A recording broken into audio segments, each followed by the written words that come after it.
All right, thank you all for joining Did You Know, the ESCO HVAC show. We are so glad to be hanging out with you again. I'm actually out on the road this week. It was actually a week of vacation for me, but I can't miss this show. This community of HVACR professionals is growing, and we're so glad to be here. And I just didn't want to miss it. I have so much fun. So we're going to continue our conversations over airflow.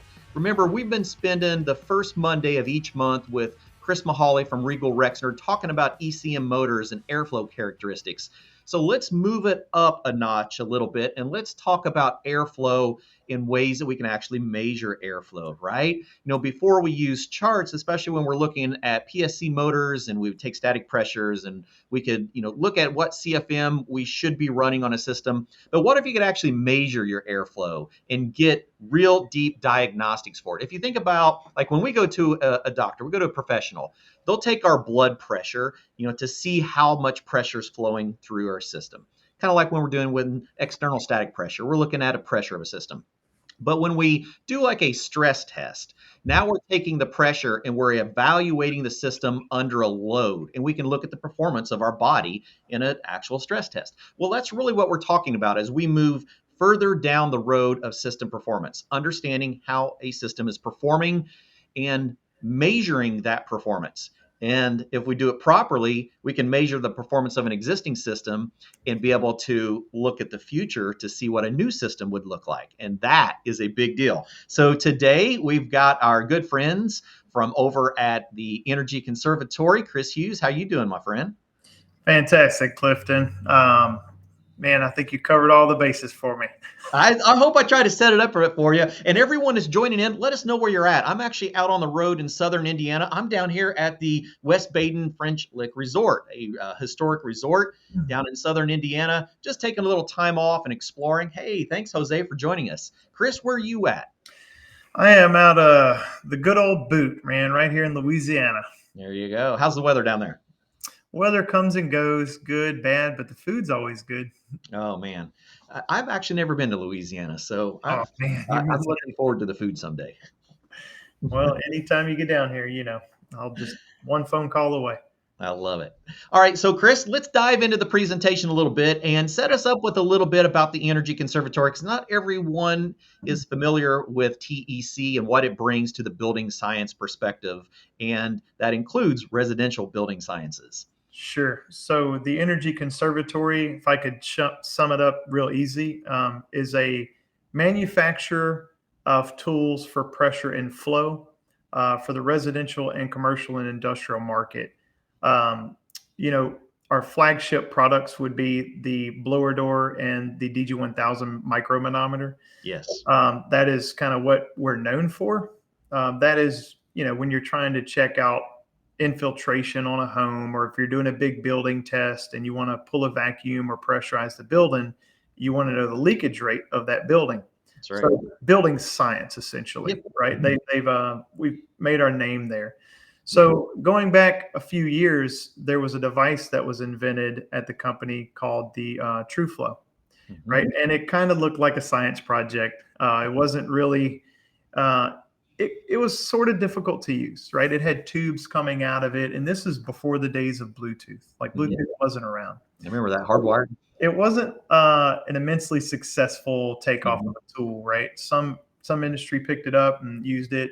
Some people didn't. The ones I would say like HERS raters of the world who had to get volumetric airflow and were pushing the bar for success on a level of like maybe they had to take that measurement according to a standard. Yep. They were kind of dabbling with that tool. But the engineers got together at TEC when Bluetooth was really starting to come around and get really good.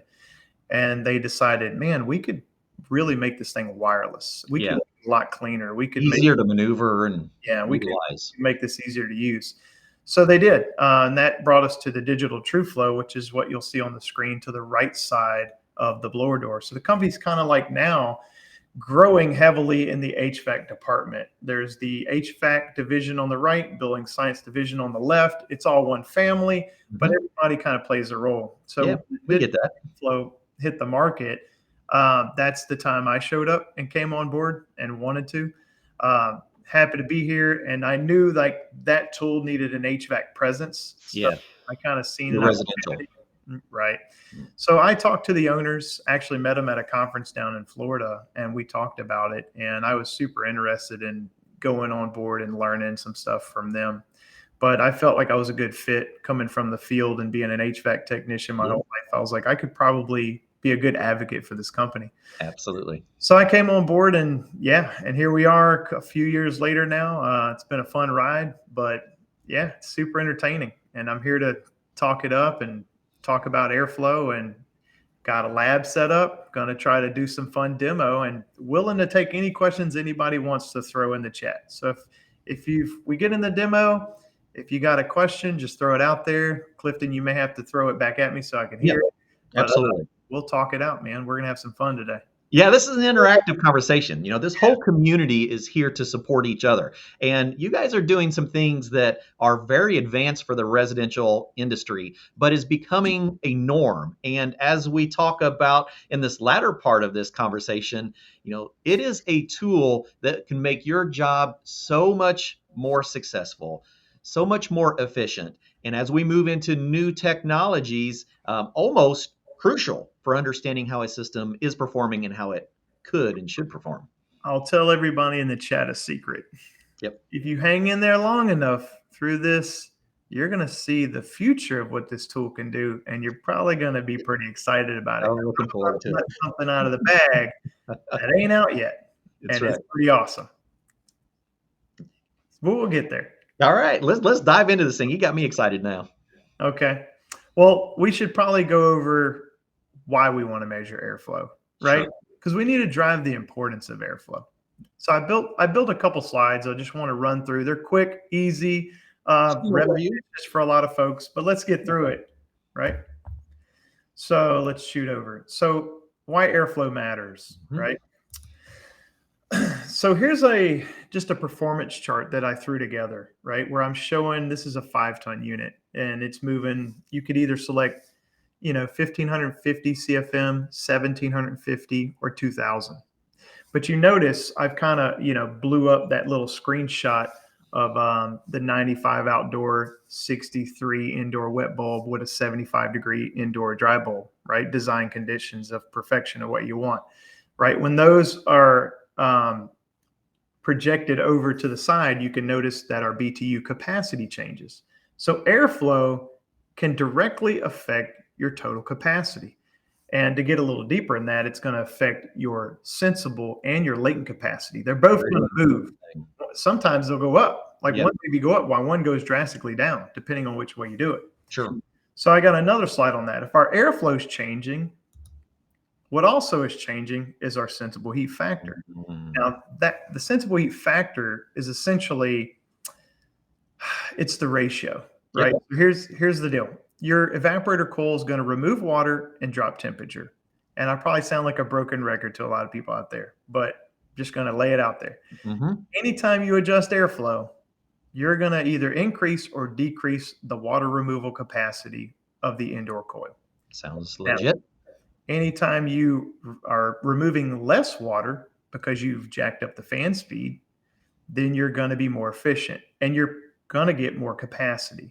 And anytime you lower the fan speed, you're going to have lower total capacity, right? And more water removal. So that's how it works, right? So we need to be looking at performance data whenever we're wanting to, design an air conditioner for a house. It matters, right? And this all goes back to the blower door. How do we know what the right sensible heat factor is? Well, we need to know the home, right? And that's when we start getting into building science. Right. But that's getting a little deep, and we got like an hour. And that's a great follow-up conversation right there, because a lot of people don't understand. There are a lot of times we're plugging in calculations and we're using factors that are pre-existing numbers, right? Not measured numbers. We're just using numbers that have been used for a long time. And now that we have the tools to measure properly, we can get more accurate results. And especially as we get into inverter technology, we're going to be required to know how the system is performing in a much higher detailed way than we have in the past. And it's really what we're leading into. I will say, anybody who's ever seen me talk, this is what I'm adamant about. If you come to a training I've done, you'll hear me say the word action items. I love it because I feel like anytime you go sit in a classroom with somebody, the whole purpose is to leave with something you're going to put to use in the field when you leave. Exactly. And Yeah. if you're not getting that message to someone, then I feel like you're just not giving it all you had as an educator. No, you're just watching another show. You're not actually putting it into function. Right. So make it short and sweet. This is just a little screenshot picture I'm putting there. And all I'm saying is if you walk into a home and that home is, not feeling comfortable, it's muggy, there's too much moisture in the air. Um, you know, could it need a full-blown investigation? Yes. But would I start checking airflow? Yeah, probably would. I'd want to make sure that I'm not moving way too much air and leaving a whole lot of moisture removal capacity on the table that the air conditioner could be doing for me. Like that's where I'd go with it. Right. And then if it's already there, at least I know in my mind it's where it needs to be. And then I take it to the next step. Sure. So all right. So that's my spill on why we should measure airflow. Okay. That's a good intro. Okay. So, we can't go there yet. We got to save that. Okay. Yeah, let's please do. That's really why we're here. We're here to learn about this tool. And it takes a lot of education on the home and on the system to know what it's going to take to make changes. Someone could go in, listen to the input from the homeowner, which is not always legitimate input. It's an evaluation of, something that they're witnessing, and we can make changes, and then we can check back and, look for some more of that input from the homeowner. But what if we actually use analytics? We take measurements and we plug them in so that we have true formulas, true outcomes that we can base our adjustments from.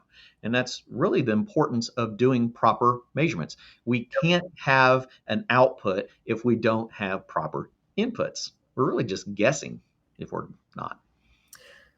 I love it. So here's what I'm going to do. I'm going to show everybody today how TrueFlow works. And I welcome the questions and I welcome the challenges. Yeah. We're going to fire up another live stream, and I have a lab that's set up right behind me. My wife's going to help me. So she's going to run the stream from my phone while I go work in the lab.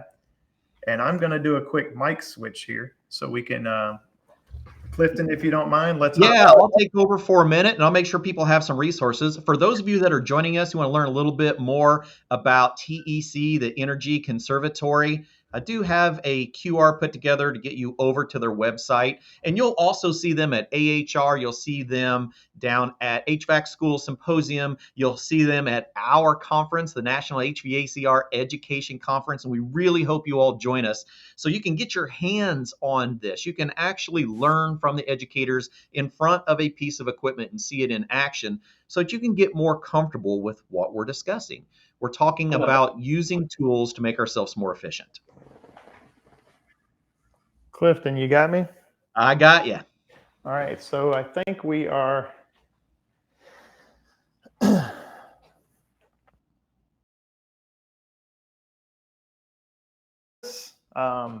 We've got my TV right here. So we've got the TrueFlow. I'm casting this app. So just to let everybody know what it looks like, this is the TrueFlow app. Yep. Make sure to grab that. So I'm going to open that up, and this is the home page. So to talk about this for a minute, this workflow at the top, system airflow and static pressure. That workflow will do pressure mapping and airflow. If you don't know what that means, hang in there because that's the workflow we're going to do. But just to cover our basis, this is system airflow if I just want to get airflow. This is 310 airflow if I just want to get an airflow measurement with a designed target airflow measurement. That's what that's for. That's that whole standard 310 thing. Sure. Then I could connect to my pressure gauge if I wanted to. But this is the one I want to run, system airflow and static pressure. That's what we're going to do today, right here. Okay. Now, let's cover the tools. So this is the digital TrueFlow Grid. Well, that's cool. So it's a grid, right? It's an airflow measurement device. It's heavy duty, right? You drop it, more than likely not going to break. It's got a power button on the left side. We're going to hold it down until it flashes and then let it go. Once we do that, it's powered up. So rechargeable or battery operated? Rechargeable batteries. Yep. Okay. You'll get about 22 hours of use out of this thing if you ran it nonstop. Yeah. All right. So this is an adapter plate. This is our 14 by 20. It's our smallest plate. This demo unit is I break it down. I take it to conferences to train on. Oh, yeah. But this TrueFlow snaps into the adapter plate like so. Okay. Right? So snaps into the adapter plate. The adapter plate is gasketed to make a good seal when it goes into a return air grill. It could also fit in a return air slot. Sure. You with me? Absolutely. So it can be used in a slot, can be used in a filter grill. So I'm assuming one tool, multiple adapters for different filter sizes. You beat me to it. No, all right. Sorry about that. So here's another one of our larger adapter plates. This is the 20 by 30. Wow. Right? So it goes up to 24 by 30. That's our largest adapter plate. Okay. Okay. So a question we get quite often is, well, what if I have multiple returns? Yeah. Well, we've got that problem figured out. So this situation actually has returns. There's a return back here, and there's a return on the front. Okay. One little tip that I've come to learn with my kit, I've ran it with friends in the field. Every now and then I'll go jump in the truck with a guy to go deploy the tool, keep my feet wet, right? So I took a large contractor garbage bag when I have a double multiple return, and when the fan's running, I'll lay it up against the return at the ceiling and let it suck it tight. That has worked well for me for a quick way to blank off the additional return, but we're going to get to that. Okay. All right, we're going to run the basic test, right? Right now, this return on the back has a filter in it that I have masked off. So it is blanked off. There's no airflow coming in from that side. Okay? All right. So we have a single return air grill in this application. Okay. This here is our DG8 manometer. It works with the digital TrueFlow Grid. And I'll do a close-up with you for that one. Mm-hmm. So this is our grid, and this is our DG8. Just like the grid, we're going to hold the button to the left, and we're going to power it up, let it go, and now we're ready to go. Okay. Okay. In the kit, you'll get tubing and a static pressure probe. Yeah. Right? Just give everybody a visual on that. Yeah. No, that's great. Okay. Now, let's get started on the app. So, go to the house, system's running. If for some reason that the fan on this air conditioner is too noisy, I can turn it off and turn it on. So Clifton, let me know if it gets too noisy and the audio is not good. Yeah, absolutely. So we've got our system fan running. We're going to do that top workflow we were talking about, right? So we're going to make that selection. Next slide you're going to get to is connected to your hardware. So we're going to hit the plus symbol.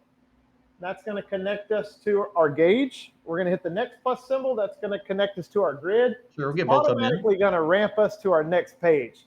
All right. Now, I am the beta user, product manager of this tool for the company.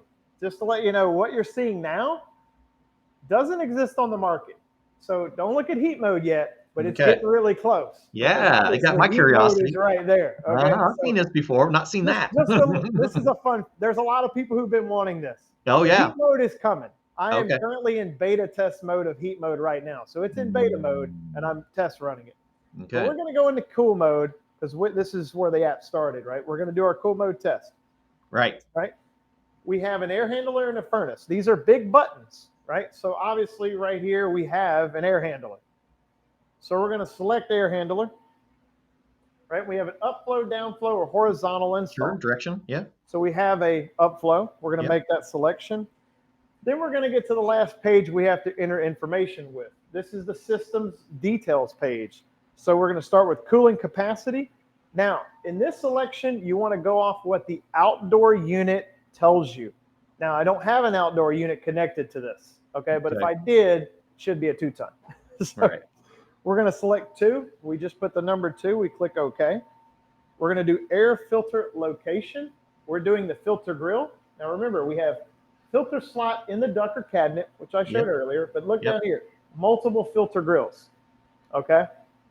We can do another workflow if you'd like to see multiple filter grills. We're gonna keep it simple. We're gonna do filter grill. Yep.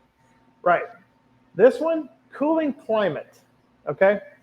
We have 350 CFM per ton, 400, and 450. Okay, and we've got a little information right here. we're going to default to 400 CFM per ton. If I live in Louisiana and I don't have a load calculation on this house, Okay. I live in a very, very humid climate. If I walk into a house and I don't have the blower door number, I don't have a load calculation, my gut would tell me I'll go to 350 CFM per ton. Why? Because we just talked about it. We want to pull as much moisture as we can out of that house with the air conditioner so we can make the house comfortable. Now, if I know more about that house and I can prove that it needs 400 or even 450 in that climate, I could bump the airflow up. But just getting started, I do 350 CFM per ton where I'm at. We're going to click the next button once we're done with that. Okay.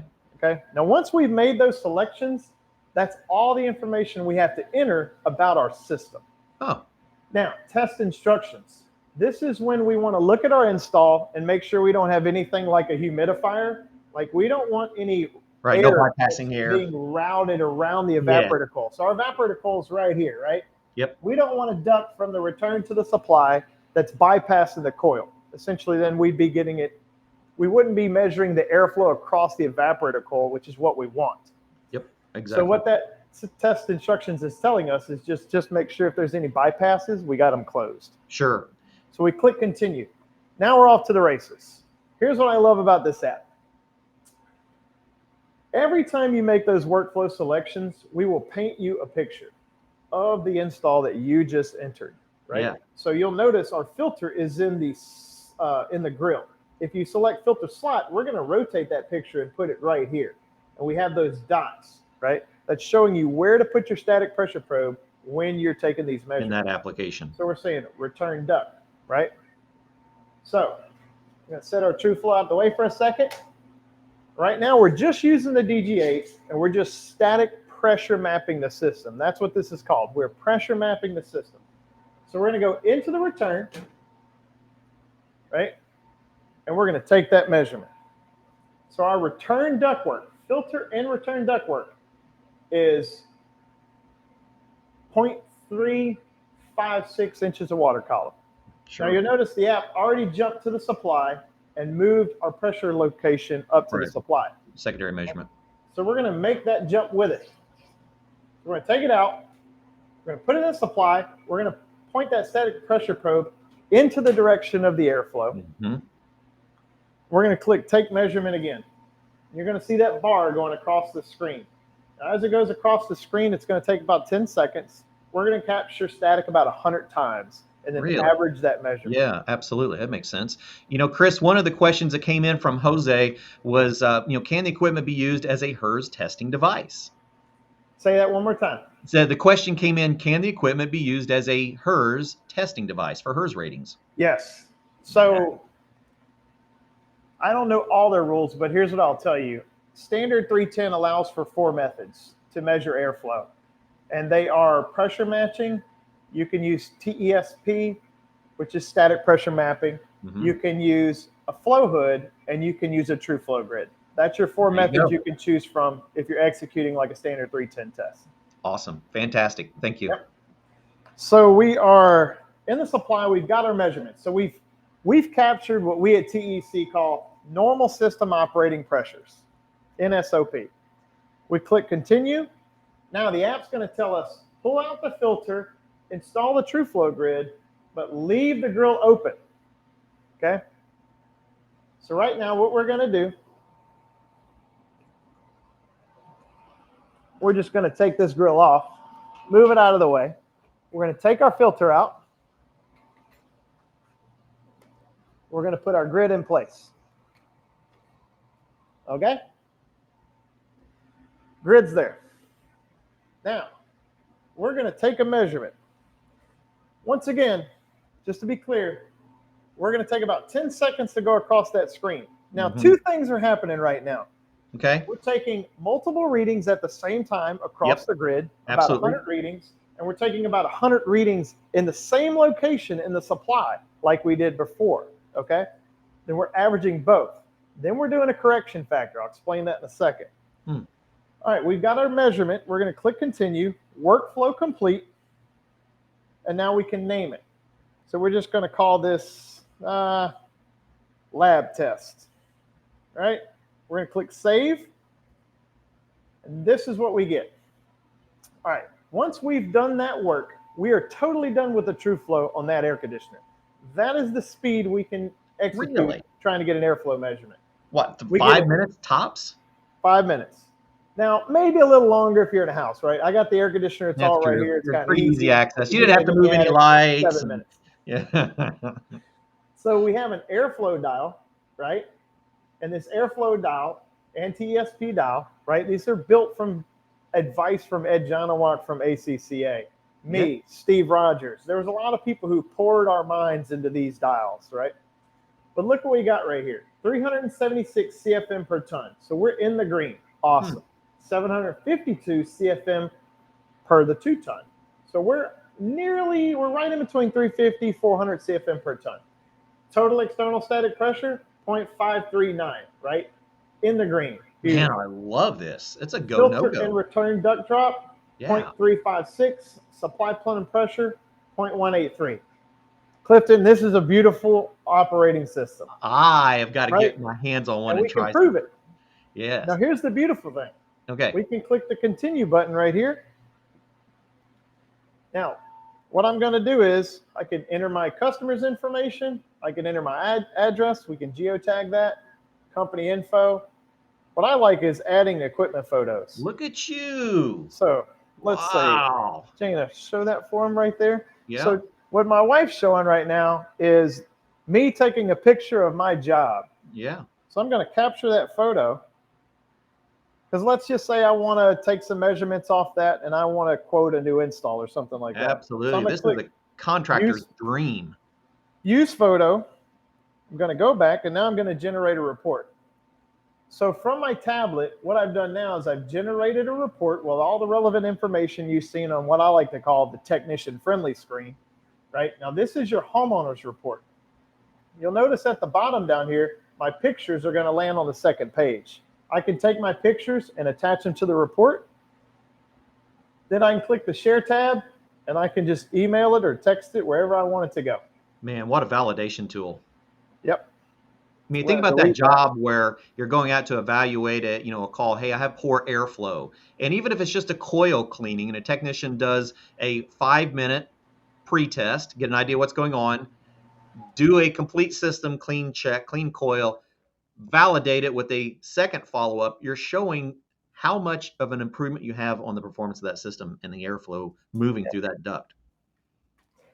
Yep. All right. And so I just want to point out down here in the save button, right? This is where your tests are going to, when we saved it earlier during the workflow, they land here. So we can pull that test back up at any time we want. Yeah, sure. Right. We can also hit the pencil and we can make some adjustments. Like if we didn't want to do 350, we wanted to do 400, we could make that change. We could go back. You'll see the airflow dial adjust because of that.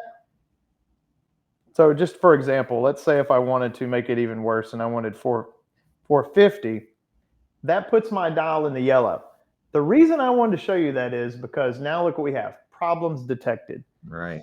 Now this is something that gets skipped, I think, a lot in this app. And this is where a lot of homework went into, but so I'm trying to point it out so it gets some attention. You see this little button right here that says details? A lot of homework went into this. If you click details, low flow pressure is okay. Poor system efficiency, increased blower speed. Blower or evaporator coil may be dirty, inspect and clean. The circulation blower may be dirty, broken, and or running very slowly. What I'm getting at here is we've took a lot of time to pour in what we think are all of the faults that would cause any one of those dials to turn yellow or red. Nice. For every air conditioner, whether it's when you get to heat mode's coming out. It doesn't matter if it's a furnace, a heat pump, electric resistance only, whether you're in cool mode or heat mode. Basically, we've sat down and thought about all the failures that are going to cause those dials to go into the yellow or the red. And we've displayed them over here in the details. So if you ever look at the dials and you're like, what should I do? Right. The details are going to give you those action items. We talk about the shortage of technicians in our industry constantly. What a fantastic way for a technician to spend 5 minutes and be in the right direction. It's a lot of work you guys have put into that. Yep, absolutely. And still a lot of work that's going to happen. Okay, so Any questions from the crowd? Anybody Yeah. got any questions? Anybody want to see anything crazy? Because I'm happy to just throw it down, man. This is open book right here. Sure. We've got a working fan motor. If they want to see it, I'll throw it at them. Jose's got a great question. So when we start talking about technology, we are increasing the capability of software regularly. If someone decides to invest in TEC equipment, does future generation of upgrades come with any type of software versions that can be, firmware updates? So TEC has historically never charged for a piece of software. They have, that's one thing they kind of prided themselves in not doing. Yes. So we've actually been through more than one iteration of the TrueFlow app, if you believe it or not. For example, if you look down here in the settings, we are on version 1.4.9. I remember when I came on board and we were like on 1.0. Oh, really? So there's been a lot of iterations that have been thrown out to the world. I think the live working version, I believe, is don't quote me, but it was like 1.4.6 right now that everybody has. Sure. So we've made improvements. There's actually quite a few improvements if you look at the screen real closely that aren't out yet that are coming. For example, we've got the consumer can use SCFM. You can use ACFM. You can pick between the two. That's a new addition. Yeah, see that. Here's one that people have been talking. Yeah. There's one that people have been talking about for a while. Oh, boy. Use the manufacturer's max total external static pressure. So what does that mean? So I'll just kind of show you what that means. Get back into this workflow. All right, let's see. Hang on. I'm in beta mode, so bear with me. So if something's broken, it's because we're running and I haven't found the fault yet. All right, we're going to toggle that on. So when I toggle that on and I do that same workflow, I'm going to connect to my devices again. All right, cooling mode. Let's say it's an air handler, upflow. Now, we've got one additional setting here, max TESP. It's default to 0.8. Let's say you've got a furnace, you go look up the literature, and the literature on the furnace says it's 0.5 maximum TESP. Yeah. You're going to touch that. You're going to enter 0.5. You're going to click OK, and there you go. Now, what's going to happen with that? We're going to, when you make that switch in the settings in the back, when you get to measuring and all the dials come into play on that technician-friendly screen, what I mean by that is this screen here. Yeah, absolutely. All of these dials are going to adjust for you. All of these settings will be changed based on the new TESP that you have dictated in the app. So that's a new feature that's about to drop, along with heat mode.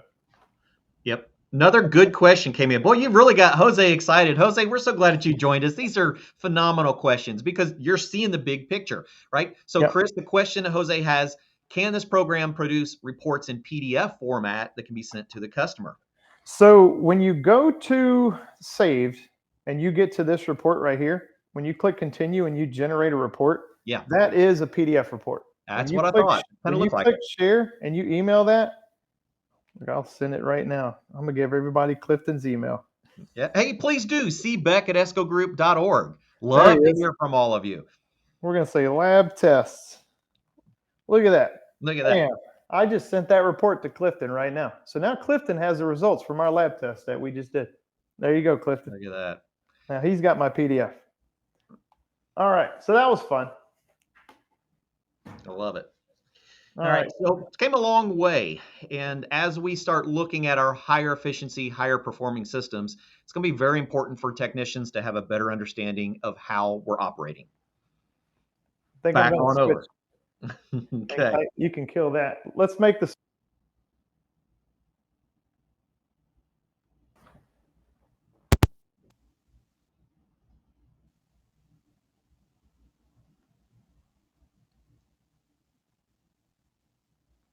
Okay, let's try audio. I may have to turn the other one back on. There we go. Can you hear me? There you go. Sorry. Forgot to make this. Hey, another question that did come in, Chris. Yep. So a question came in, is this a new program? I assume from TEC. A new program. Yeah. So it's relatively new. I would say the TrueFlow has been out for about 2, maybe 3 years now. That's So about when I seen it. right. So, but it's definitely evolving, right? Um, it wasn't the company didn't rush to market with it, right?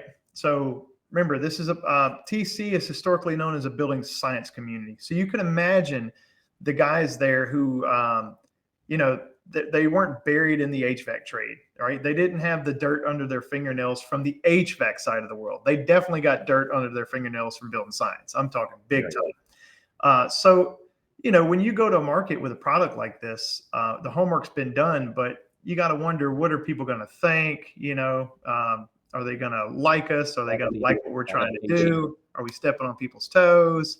I mean, there's a lot to it. So, you know, there was definitely a lot of changes I made when I came in.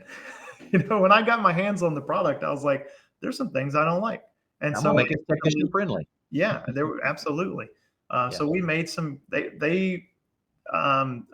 took me in like family and allowed me to really beat this thing up right in the beginning and make some changes to it that I really liked. So it's been a good ride, but all in all, I'd say, yeah, it's still new. Yeah. Okay. Fantastic. So, all right, you want to see what the future holds? Yeah. Where do we go from here? I mean, you know, when I was in the tech service side, so I spent, you know, quite a few years doing dealer onboarding and site visits for tech support. When we start talking about new equipment, particularly when we get into modulating equipment like inverters, a lot of people don't understand the impact of static pressure, let alone on ECM motors. Now we're getting into variable capacity compressors and, you know, thermostatic expansion valve operation. We're getting into precision controls and operation. So we need to have a better understanding of what our systems are even capable of doing, because unfortunately, a lot of contractors will look at a system, go, hey, you got a 3-ton single stage, blah, blah, blah. I think I'm going to put a 3-ton inverter on this thing and you should be good to go. And like Todd said earlier, if we're not measuring, we're guessing. So when we start looking at our systems and trying to evaluate, hey, is my current system, what is it capable of doing? Yes. What can I do? So 2 things I want to throw out there real quick. One, a question just came in about VR training. So here's what I can answer with that. One, in the settings of the app, there's a toggle called demo mode. If you toggle demo mode on, it will allow you to connect to fake hardware that's not real, and it will allow you to run through a test without needing to buy the gear. So if you want to use it as a training tool for your classroom, it's perfect for that. Download the app, it's free, turn on demo mode and let it rip. Right? Wow. Okay. So 2, going back to what you're saying, Clifton, about what the future holds in this trade. Well, for those who maybe have been living under a rock, they know we're getting heat pumps just like poured down our throat, right? like give me a heat pump. Yep. You know, there's a lot of money coming in behind. I want my tax credits. How do I get them? Tax credit. Yeah. I think they're probably kind of handed them out, you know, and now there's maybe a little backpedaling going on. I don't know. You probably know more about that than me. Oh yeah, another discussion for another day. That's right. But we will see a lot more of them. The heat pump push is real, right? It's coming, and the equipment is very impressive. I did a lot of VRV installs before coming over to TEC, and these things will produce heat in cold climate. I've seen it firsthand. I've installed it firsthand. Absolutely. They'll get the job done. But here's what I would ask. And let me say this. I've done quite a few designs, and whenever you're making a utility swap, what I mean by that, I have a picture for this. A utility swap, meaning the infrastructure that runs that piece of equipment has changed. For example, you've got a 40K furnace, and now you want to put it back with, let's just say, a 36,000 BTU heat pump. That's a game changer right there, right? Let's say that furnace is wanting to move about 120 CFM for every 10K BTU, right? That's about the airflow it's going to move. Now this heat pump's going to move about 400 CFM per ton of air conditioning. Do I have the ductwork? That's a radical difference of capacity. So what I'm trying to say is the furnaces, don't necessarily have to move nearly the amount of air to get the same heat capacity to the space as a heat pump does. A heat pump's going to have to move like 3 times more air for the same capacity, roughly, right? So knowing what your ductwork is capable of is crucial when you're going to make a utility swap on what the equipment's going to run on. And this is the world we're facing right here. Absolutely, it is. To heat pumps. And how do we handle that? Not only how do we handle that, you got to say, how do we handle that? How do we do it fast so we can still make money? Because we can't go home and play the designer for hours on end and drive our wife nuts. Oh, are you saying you've been down that road before? Yeah, I just cut out at me because we've spent many nights at the kitchen table. Man, look, she's been good as gold to me. There's many a nights where crunching numbers. I've had her reading blueprint lines for rooms so I could do loads and writes off on my laptop laying in bed. I've been there. Yeah. But so this is something me and Steve's co-owner of the company, president of the Energy Conservatory, he brought this up and we spitballed about it. And this came out to be really cool. So we call this right here forecasting. And so I'm going to let everybody see what we're working on.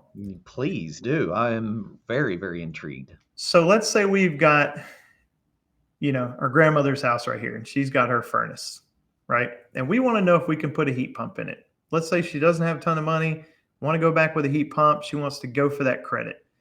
How do we know we can make the ductwork work? Exactly. Right? That's a huge situation. So step one, you're going to run a TrueFlow test. Yep. And that's what this is showing on the left side of the screen. This is the existing system. This is the 40K furnace right here. We've got airflow, we've got total external static pressure, and we've got all our sub-pressure measurements like return plenum pressure, the filter drop, evaporator core pressure drop, and supply plenum pressure. Now, there's a button we added. It's called forecast, okay? So once you have that data on that system, we're going to walk this out. The next thing you're going to see is furnace to heat pump retrofit. Now, you can make a few decisions here. You can just change the airflow target. You could replace with a heat pump, replace with a furnace, or replace it with resistance heat. So you have the options. Right. But we want to replace with a heat pump. That's what we're talking about. So we made that selection. Now, once we make that selection, you'll have to give us a little bit more information. Right. We need to know if the coil is mounted inside with the blower, or is it mounted externally to the blower, right? Did it come as shipped coil inside, or did the coil come as a separate purchase? That's what modular blower, cased assembly. Right. And then we need to know your blower maximum total external static pressure on this new heat pump you're going to put in. If you can give me that information, this is what I'll give you. I will give you what I like to call active slider dials. So I will let you take from that existing report, I'll produce you new dials. So the top line is desired filter and grill pressure drop. Okay. So you're going to move that slider and decide where you want the new filter and grill pressure drop to be. Then you're going to move your desired system heating capacity, right? We've selected 3 tons for this. Sure. When you move those slider dials, you're essentially changing the components of the ductwork that are easily, I'm not going to say easily, but expected sometimes to be changed during a change out, retrofit, whatever you want to call it. When you move those, all the homework is being done for you on the dials below. So your airflow and your total external static pressure, those needles are going to move. That's why they're blue, right? Those are my active dials, and they're going to rotate. And that's how you're basically designing your retrofit to see if what you want to put back is capable or not. Now, I'll take it one step further. Please do, because I think I know where you're going with this. I want to find out. So just because you know it's possible, now that we're proving it through, basic laws of airflow that we've known forever, now you can then generate a report. So if you want to go to your customer and say, hey, I want to do the heat pump replacement for you. Oh, and by the way, it will work because I have a report that says it will work based on my original flow target measurements. This is your forecasted report and your forecasted install right in front of you. So I've got a question I've been dying to ask. And I tell you what, you've got Jose hook, line, and sinker on this one. Let it rip, man. That's what about hybrid dual fuel systems? My favorite combination. So here's what I would say. If you have a dual fuel system right now, let me We're wanting to go to a dual fuel. Are you saying let me read the question. Is he asking how do we test it? Yeah. Or what So if we had an existing gas furnace and now we're looking at, okay, we're going to do a gas furnace and add heat pump. So we have a true dual fuel application. Right. So here's what I'll tell you. In that application, I would test it in heat pump mode because you're going to move more airflow for the heat pump. Exactly. And if you want to report with the furnace running, then pick the furnace workflow and test it again with the furnace. You'll have two reports. Yeah, right? exactly. Because you essentially kind of have two systems at that point. You have heat pump heat and you have furnace heat. With separate airflows. And your heat pump's going to move a lot more air than your furnace. So that's the one I would be most concerned with external static pressure. Yeah, that's how I would handle that. All right. Wow. That's pretty interesting stuff because we're going to be talking a lot going into 2024 here on Did You Know show. We're going to spend a lot of time talking about cold climate heat pumps and what they are. Are they applicable for all areas? What is it going to take for me to look at an existing system? And just exactly like what you're talking about. How can I verify? How can I validate that I'm going to be successful when I do this conversion, especially if I'm going from a gas heating source into now a heat pump source, moving more air. And I love this. When we started talking about this, I was like, oh man, we got to get on the show and start ringing this bell for people about this opportunity. I'm extremely excited about this option because let's face it, there's airflow tools on the market, but there's no airflow tool on the market that's going to forecast future installs. This is a first. This is a first run at this. So I'm pretty jazzed about it. I love this. I've been kind of struggling with it as I'm putting together material for cold climate heat pump education. We start talking about how do you look at an existing ducted system to verify if you're going to be able to use a ducted heat pump on it. And there's a lot of rabbit holes you can go down. And now we have a very simple way of measuring. We've definitely been working with manufacturers on this. Forecasting is something I think they're going to really, really want. Just the app alone as it sits is something they've drawn attention to, right? We're getting attention on that front. And the reason is because inverters are going in. Absolutely. And there's still that conversation that's happening that says, oh, you can go bigger. It's an inverter. It'll scale down, and that's still being sold. Right. And so what happens when it ramps all the way up? It's just going to fail. Yeah. And then we always say. And then what equipment manufacturer wants to go tell the person that just bought their equipment that you're not doing a good job? Nobody wants to be that guy. Nobody. I don't even want to be that guy. No, who does? But I'm going to have to, right? Because that's the whole point. We make a tool that takes that measurement. So if I got to be the bad guy for the equipment manufacturers, then so be it. Somebody's got to draw a line in the sand and say, hey, we got to look at ductwork. We got to quote ductwork. So that takes me to one slide. So I'm going to skip a bunch. Yeah. Oh, wait, where is it? Oh, did I not put it in here? Bummer. I had a fun one, man. Uh-oh. Oh, well, that's just round 2. That's next month. That's all. That's a future episode. It was just a fun one that says, before you bid, run the grid. Man, what a slogan. Yeah, that's the slogan. You better trademark that before I get a hold of it. Got to, man.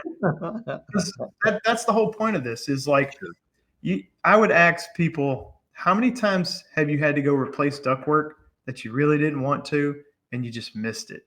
Yeah. Dude, I'm guilty of that.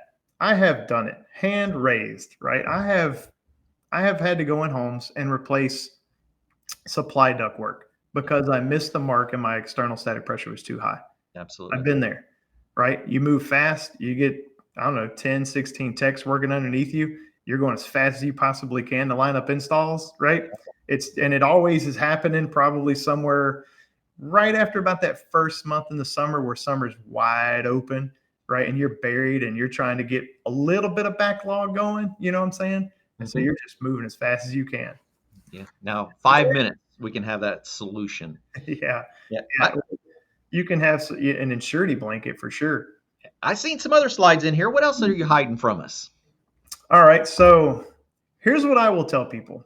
So the tool, it's got a price tag to it. I'm not going to say that it's like the cheapest tool on the market. It's not. I wouldn't expect that to be. But we're constantly enhancing it with more features and more features. So you're going to see a pipeline of new features coming out. So I think it's worth it. But here's my stepping stone. If you're going to take static pressure measurements, my advice is get a micromanometer, not a manometer, a micromanometer, right? Get something that measures in pascals and measures accurately in pascals. So this is our DG8 micromanometer. We created this gauge mainly to work with the TrueFlow Grid, because if we had to throw our DG1000 at it, it was going to raise the cost about another $1,500. Okay. So we had to come out with a single channel manometer that was less expensive. So what we decided though is through time is we've determined that, man, this little gauge is powerful. So when you buy the TrueFlow, or if you don't buy the TrueFlow and you buy a DG8 only as a stepping stone, nothing wrong with that. Here's what you can do with this gauge. So I'm just going to cover some use cases that the DG8 can pull off. For example, you can run a TrueFlow with it. So you could start with static pressure mapping with a nice manometer. It's not going to drift, auto zeros, super accurate, right? And then build up to the TrueFlow. But with just that manometer, here's something I just finished for TEC. Me and Steve worked on. We call it the Roomulator. And so this is a very simplistic device. It goes in your wallet. For example, they just came in and I just got mine just the other day. There it is. Bam, right? It's just a credit card, dude. And you take a pressure measurement from underneath the door, and then you put the card next to the door. And as you open the door, you wait for the gauge to read to 3 pascals. Once you do that, you're going to measure the gap of the door. You're going to flip it to the back of the card, and it's going to tell you what size passive return you need to install for that room. Essentially, what we're trying to say is enough is enough with all this room pressurization problems we have in America. It needs to go away. Look at that. So we're basically putting our foot down saying, here's where we're drawing the line. Because there's a lot of talk about what that measurement should be. And we're basically saying it needs to be 3 or less. Right. Here's what I'll tell you. I didn't want people searching for, K factors of grills or anything like that. No, man, this needs to be something quick and easy. A friend of mine would say, keep it simple, stupid. Raise on that. So that's exactly what we did with this. So there's 50% margin built in for a 90, 2 grills, 1 on each side. All that's built into the measurement. So when you go figure out what size drop you're going to do, you don't have to worry about, well, I got these grills. Does it matter? There's going to be enough fluff built into the measurements to take that and absorb it. So don't worry about it. Just trust the card and it'll get you there. And if you come in under 3 and you're at 2 pascals, so be it. That's even better, right? Handy. All right. Okay, that's a little handy tool. I like that. But you need a micromanometer to get that measurement. Yeah, standard manometer is not going to get low enough. So just going to run through some of these. So this, combustion, like appliance zone testing, right, is your hot water heater backdrafting. You could check that with this manometer. If you want to see if your draft is drafting, you can do that. And the reason I have this phone over here and these little app icons is because this gauge is Bluetooth. So you can, with that TrueFlow app, it had pressure gauge. You can connect to it, and this is what it's going to run individually. Okay. Right. So here's one that's really building sciencey. But if you get to learn it, and this is what I will say, if you're in the chat and you want to challenge yourself and you haven't heard us talk about this before, give it a go, because this one's fun. This is where if you have an air conditioner with ductwork outside the thermal envelope, and let's say you've got dominant supply leakage, right? Let's say the return is sealed up really good. Single box return, lots of supply ductwork, and the supply ductwork's leaking 200 CFM. Bunch of attic ductwork. Yep. That's right. You can run a tube outside the door on a non-windy day, and you can see that ductwork is leaking. and we call that a dominant duct leakage test. Yeah. Well, I like to call it a dominant duct leakage screening. I call it a screening because it's not foolproof, meaning you could get a measurement and think that you don't have a problem when you do. But then you could also get a measurement that tells you do have a problem and it's trustworthy. There's a lot of talk that goes into that. And at some point, I probably need to make a video on it. I think so. There's But a lot of evaluating what that number is representing. But when you fully understand how to do a dominant duct leakage test and you're confident with it, you will know that before you pull out, say, a duct blaster and go measure leakage, you will know it's worth it because you've already identified that there's significant leakage because you did a dominant duct leakage test that took about a minute. And so you know you're going to find something. It's the blood pressure test before the stress test. That's right. All right. So this gets a little building sciencey, but if you run a blower door, you can do ZPD testing. That's zonal pressure diagnostics. So that's pretty advanced. We have webinars if you want to watch it on that. You know, when you're doing that ZPD, you could hook it to a pressure pan, look for like dominant supply duct leakage somewhere, right? And you can also use it with an exhaust fan flow meter. If you want to measure exhaust from your bathroom fan, you hook your DG8 to our exhaust fan flow meter box and pull that measurement. So there's a lot of accessories you could tie to this little gauge. All right. Andy, too. Oh, I got Clifton. That's it. Look at that. We're right up on time, too. That was a perfect presentation. Like almost timed it just right. Got like a minute 30 left. That's right. Yay. And it's a lot of fun. I mean, it's like, how do you make building science fun? You bring Chris Hughes in. That's how you do that. And you put him on Did You Know Show. No, it's fun, man. I enjoyed it. I'm glad we got to do the lab setup. I was pretty excited about that. Me as well. That was perfect. Yeah. So, you know what I should have did and I didn't, but if anybody's got any questions after this, if they want to reach me, I didn't put a slide for that, but I'll throw it out there. My email is C, the letter C, Hughes, my last name, Hughes. So chughes@energyconservatory.com. So. Hold on, I'll get it in there for you. There you go. Energy Conservatory, as long as I spelled it right. I should have. And we got just a couple minutes for anyone joining us that wants to add any comments. Hop in there. I know it sometimes takes a minute, especially when you're joining from YouTube. Could take a second for them to pop through. So we'll give just a second in case anyone else wants to join.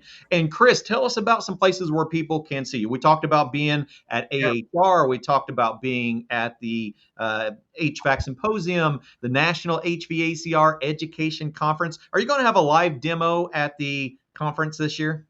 Yes. So we should talk about that. If you're going to the ESCO show, HVAC Excellence show, we will have a booth. We will have a full operating HVAC system there with a condenser, and we will be running TrueFlow tests with the tool. I can't tell you heat mode will be out by then, but I expect it to probably be. Yeah. And if my boss is watching it, sorry. He's like, "What are you doing? Tell everyone about this." He's like, "You can't tell people it's going to be ready." We're just going to make sure they're all there just in case. If not, we'll have a good following of people when it is ready. Yeah. No, we should be good. So maybe forecasting will be ready by then. I'm hoping. So we're working hard to get these done because we truly feel the industry is in need of something like forecasting. So absolutely, they are. There's going to be a lot of system retrofits going forward. There's going to be a lot of fuel conversions. You kind of talked about that a while ago.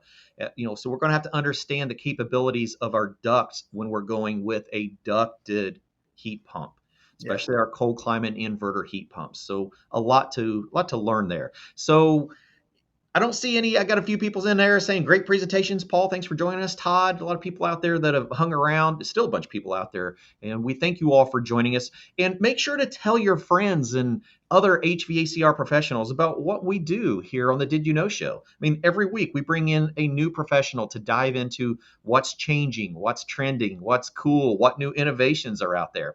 And we want you to be a part of that. So make sure to subscribe to the channel, turn on notifications if you're joining us from YouTube. If you're on LinkedIn, make sure to, we send that invitation out every week to put the notifications on so it add it to your calendar. And we really look forward to seeing you again next time. And Chris, I can't tell you how much I appreciate you being here and how much fun it is to learn about this.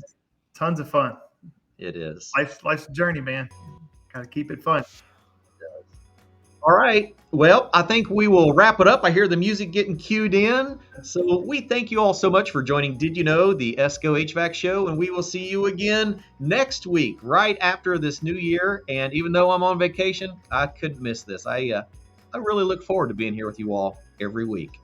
So I'll see you next week. Bye, everybody.